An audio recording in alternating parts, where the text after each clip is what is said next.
Meron akong isang movie o pelikula ho na napanood, pero hindi ko ho maalala yung pamagat o title ng movie. Pero may isang eksena ho sa movie na yon na hindi ko makakalimutan. Yung eksena ay sa loob ho ng isang simbahan. At sa loob ng isang simbahan, meron hong isang batang babae at kasama ho niya yung isang nakakatandang babae. At yung ginagawa ho ng nakakatandang babae, ipinapaliwanag ho niya yung mga paintings sa loob ng simbahan.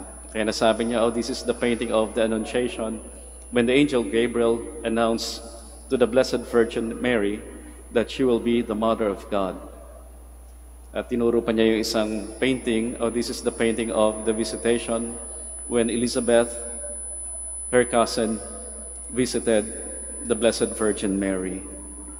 Yun po yung tono ng paliwanag ng nakakatandang babae, nung bigla na lang nagtanong yung batang babae. Yung tanong ng batang babae, do you believe in heaven? Naniniwala ka ba sa langit? Nagulat yung nakakatandang babae sa tanong ng bata, kaya tumahimik ko muna siya. Pag nag-isipan ng konti yung isasagot niya, at yung sagot niya sa bata ay ganito, let's just say that people will continue to live in the memory of other people. Sabihin natin na tayo ay patuloy na mabubuhay sa alaala ng ibang tao. Hindi ho niya sinagot kaagad kung may langit o wala, o niniwala sa langit o hindi. Sinabi niya lang, people will continue to live in the memory of other people. Kaya meron din akong dalawang katanungan sa inyo. Yung unang katanungan ho, kung naniniwala ho pala kayo, pakitaas yung kamay, okay lang ho ba?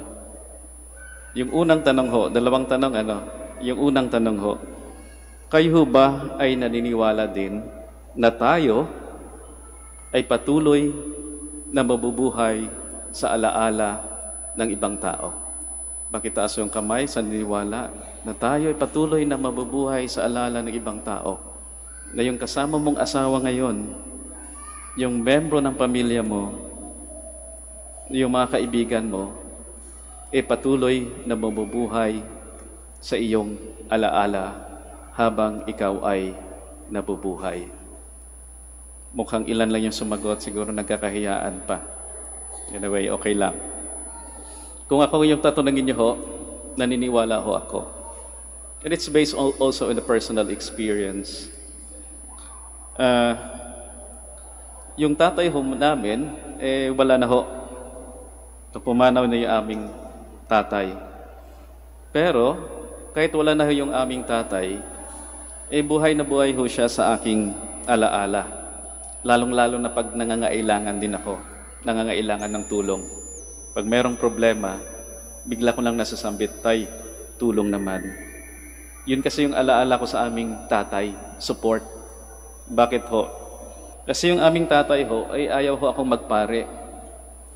Ang gusto ho niya, kumuha ako ng isang kurso na malapit sa trabaho niya. Gusto ho niya na magkaroon din ako ng sarili kong pamilya. Kasi 4 kaming magkakapatid, pangalawa ho ako, at nag-iisang lalaki. At gusto ho niya, dapat patuloy yung apelyido ho namin. Gusto niya magkaroon ako ng maraming asawa. Pero, gusto ko magpare. At ipinaglaban ko yung gusto ko. No?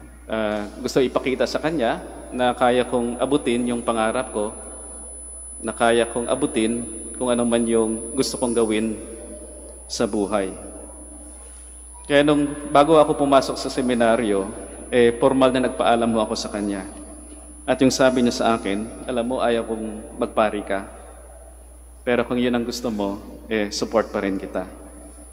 Kaya dabang-daba ko yung suporta ng aming tatay habang ako'y nasa seminaryo. At dahil doon, hindi ko nakakalimutan yung aming tatay. Dahil sa pinakita ho niyang kabutihan, sa pinakita ho niyang suporta. At nabubuhay ho siya sa aking alaala dahil sa kabutihang ipinakita niya sa akin. Sabi nga nila, good deeds are the memories of the heart. Lahat daw ho ng kabutihan na ginagawa ho natin, o nakikita ho natin, natatanggap ho natin, ay naiipon sa ating puso. Lalong-lalo na yung mga kabutihan ng mga taong malapit ho sa atin. At alam ho natin na yung puso ay hindi ho nakakalimot. Yung alaala ho ng isip, madalas nakakalimot yan. Maraming kinakalimutan. Pero ang alaala daw ho ng puso, lalong-lalo na yung mga magagandang bagay, ay hindi nakakalimutan. At ito yung dahilan kung bakit patuloy na mabubuhay tayo sa alaala ng ibang tao. Dahil sa kabutihan na ipinapakita ho natin sa kanila. At sabi ni James Matthew Barrie, siya po yung author ng Peter Pan, sa isang libro ho niya, sabi niya, God gave us memories in order for us to have a rose garden in December. Binigyan daw ho tayo ng Diyos ng alaala para sa buwan ng Disyembre ay meron ho tayo ng hardin ng rosas. Yung setting ho niya ay sa Europe. At tila yung sinasabi ho ni J.M. Barrie ay walang lapat ho sa realidad. Bakit ho? Kasi sa panahon ng Disyembre, sa buwan ng Disyembre sa Europa, ang dilim-dilim ho, walang kabuhay-buhay, ang lamig-lamig. Pero sabi ni James Matthew Barrie, God gave us memories in order for us to have a rose garden in December. At para ho bang sinasabi niya na kung kailan ang dilim-dilim ng mundo para sa atin, kung kailan ho ang lamig-lamig ng mundo para sa atin, walang kabuhay-buhay, ang alaala ho natin na magandang bagay ay parang magic na magbibigay sa atin ho ng init, ng liwanag, ng kulay, ng pag-asa. Sa dati ko hong komunidad, dating assignment ko ho, ako po yung taga-timpla ng kape tuwing umaga. Kasi mahilig ako sa kape. Gigising ho ako ng maaga bago yung prayers namin. Gigising ako ng 5 a.m. kasi 5:30 yung aming prayers. At titimpla na ho ako ng kape, mag-brew ng kape.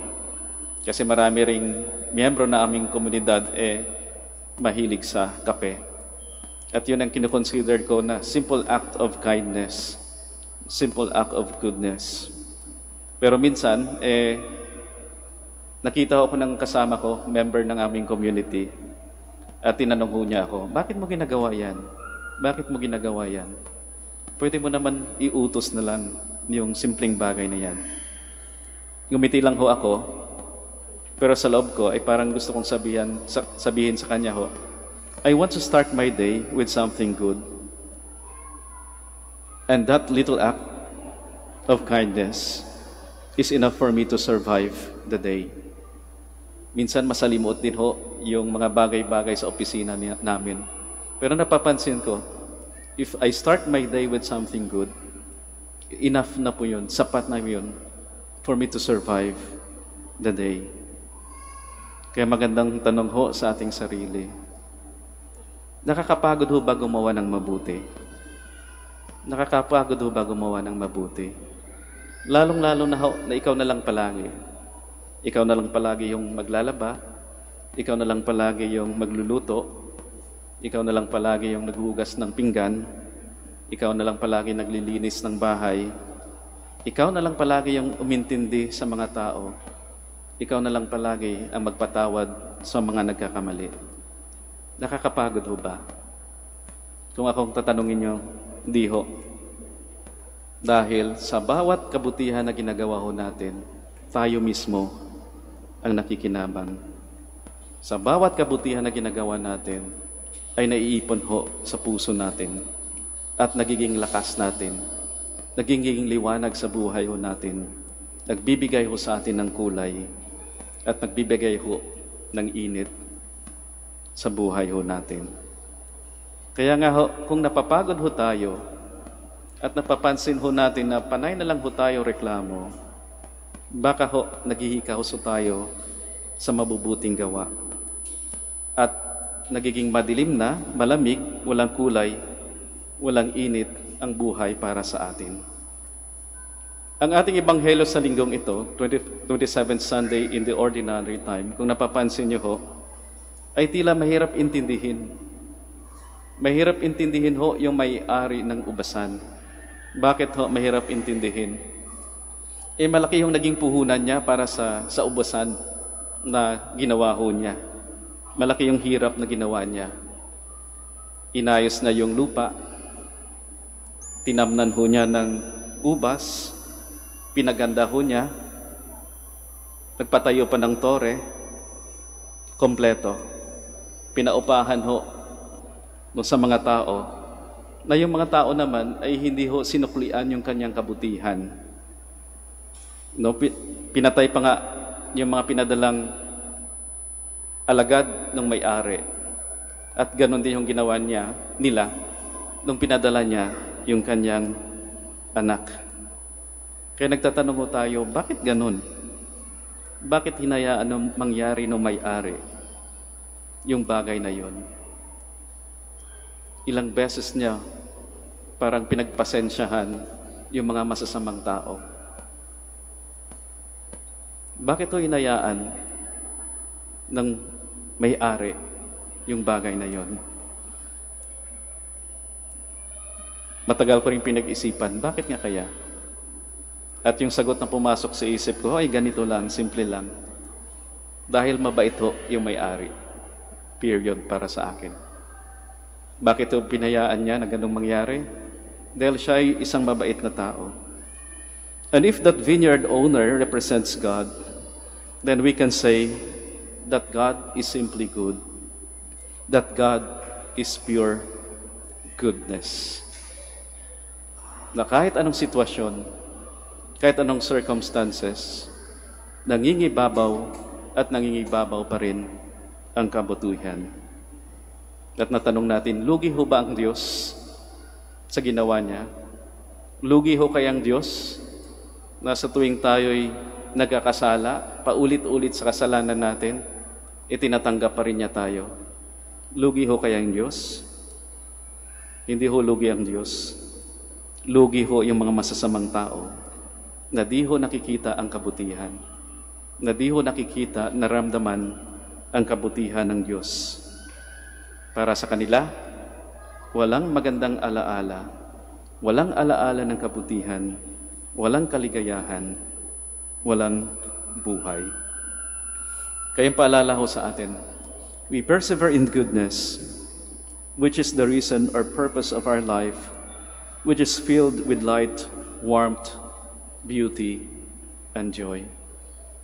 Kagaya ho ng Diyos na mabait, sa makakaya ho natin, we persevere, maging matatag din ho tayo sa kabutihan. Kasi yung kabutihan na yan ay magbibigay din ho sa atin ng buhay. Uulitin ko yung tanong, kayo ho ba ay naniniwala na tayo ay patuloy na mabubuhay sa alaala ng ibang tao dahil sa kabutihan? May mga tumatango ho yun ang ulo. May pangalawang tanong pa ho, di ba? Yung pangalawang tanong ko ho, kayo din ba ho ba ay naniniwala sa langit? Pakitaas yung kamay yung mga naniniwala sa langit. Diba? Okay, medyo nagkaroon na ho ng lakas ng loob na sumagot. Okay lang. Kung ako rin tatanungin nyo, naniniwala ho ako. Pero tanong ko, ano ho ba yung langit? Ano ho ba yung langit? Para sa akin ho, ang langit ay alaala ho ng Diyos ng lahat ng mabubuti. At ang Diyos ho ay di nakakalimot. Lahat ng mabubuting gawa, lahat ng mabubuting bagay na ginagawa ho natin ay naiipon ho sa puso ng Diyos. Kung naiipon ho sa puso ho natin, lalong-lalo na sa puso ng Diyos. At ibinabalik ho niya sa atin ang buhay, ang liwanag, ang kulay, ang kagandahan, ang kabutihan, ang kaligayahan. Kayong paalala ho sa atin, yung panawagan ho sa atin, we persevere in goodness. Magpakatatag ho tayo sa kabutihan. We persevere in goodness no matter how difficult our situation may be in the vineyard of God. In the vineyard of God, who is simply good and knows every good deed we do. Kung nagpakatatag ho tayo sa kabutihan, tiyak ho, yung pangalan ho natin ay nakaukit sa puso ng Diyos at punong-puno ho tayo ng buhay. Nagkakaroon ho tayo ng maraming bunga. And to profess our faith,